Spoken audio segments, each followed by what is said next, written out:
I can just quickly run you all through where you can find the correct documentation to help guide you through your use of Keeper, and then we'll go over to Beck, and you can let us then share your screen, and we can talk you through the process of downloading the app onto your desktop, and also then we can run through things from there.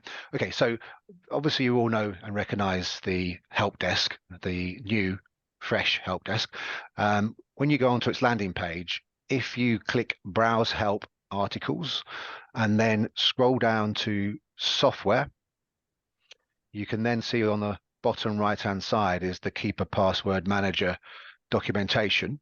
There's 15 articles in total, and if we scroll down today to what is the day one guide for Keeper Password Manager, that's what you need to click on for this initial exercise of accessing MyApps. And then this will talk you through all the things that you'll do on day one whilst you're setting up your Keeper application.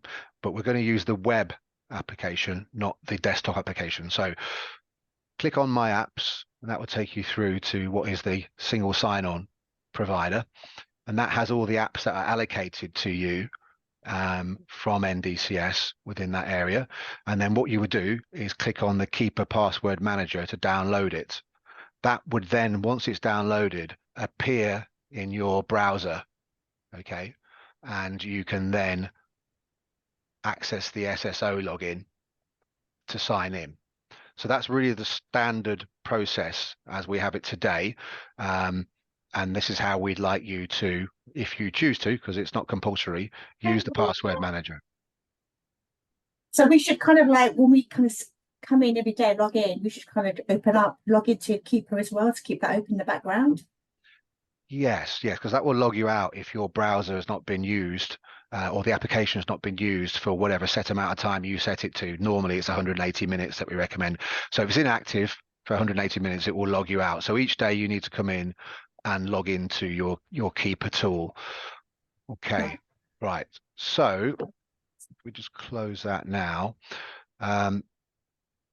Your actual vault, once it's set up and that's running, will look like this. Okay, and then each day when you come in, you would just hit the login details of Next or the SSO before it's set up. The first time you have to do this and set it up this way. After it's set up, you just go Next and put in, it would go straight through into your account because it's all single sign-on. All right, okay, so what we need to do now is I'll stop sharing my screen, if that's okay.